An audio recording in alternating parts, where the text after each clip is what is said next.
প্ৰশাসনে জনাইছে যে আলফাত জইন হৈছে বুলি। চাহ মই পৰেশ বৰা ডাঙৰীয়া চাউলে মই অনুৰোধ জনাইছোঁ, মোৰ নাতিটো যদি সেয়ালৈ গৈছে ভালে ভালে উভতাইছে যেন মই নাতিটোৰ কাৰণে একদম হেৰি হৈ আছোঁ। মই তাৰমানে থাকিব নোৱাৰোঁ নাতিটো, নহ'লে সেইটোৱে প্ৰথম নাতি হায়াৰ ছেকেণ্ডেৰী পাছ কৰি এই বৰুৱা বেটেৰী হাউচত বাপেকে দোকান এখনত ভৰাই দিছিলে হেৰি চাবলৈ বুলি। সেইপাই কেনেকৈ কি কৰি গ'ল, ঘৰলৈ আহিলে, আহি পিনি সি নাই মই লগৰ লগত পাৰ্টি খাওঁ বুলি গৈ পিনি আজিলৈকে নাই। ক'লৈ গ'ল পৰেশ বৰা ডাঙৰীয়া ছাৰ, মই অনুৰোধ জনাইছোঁ আপোনালোকৰ সেয়া আলফাত জইন হৈছে বুলি প্ৰশাসনে কৈছে। যদি গৈছে ডাঙৰীয়া আপুনি যেনে তেনে নাতিটো উভতাই পঠিয়াই যেন সুকলমে আমিও ৰৈ আছোঁ নাতিটোৰ কাৰণে একেলগে ভাত খাম বুলি।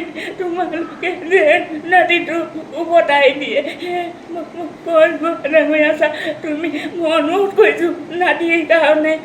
নাতিটো নহ'লে মোৰ বুকু উদং লাগে, নাতিটো নহ'লে মই জীয়াই থাকিব নোৱাৰিম এনেকুৱা লাগে। পৰেশ বৰা ছাৰ যদি গৈছে আপুনি সুকলমে নাতিটো ঘূৰাই দিয়ে যে। সি 27 জুনৰ পৰা নিৰুদ্দেশ হৈ আছে।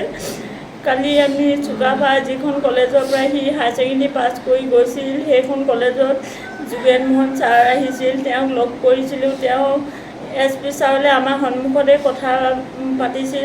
তেওঁ SP ছাৰে জনাইছিলে যে বোলে সি আলফা সংগঠনত ইনফৰ্মেলি মানে যোগ হৈছে বুলি কৈছে। তাৰপিছত আমাৰ OC ছাৰেও জনাইছিলে যে শিমলুগুৰি প্ৰশাসনেও জনাইছিলে যে সি আলফা সংগঠনত জইন কৰিছে বুলি।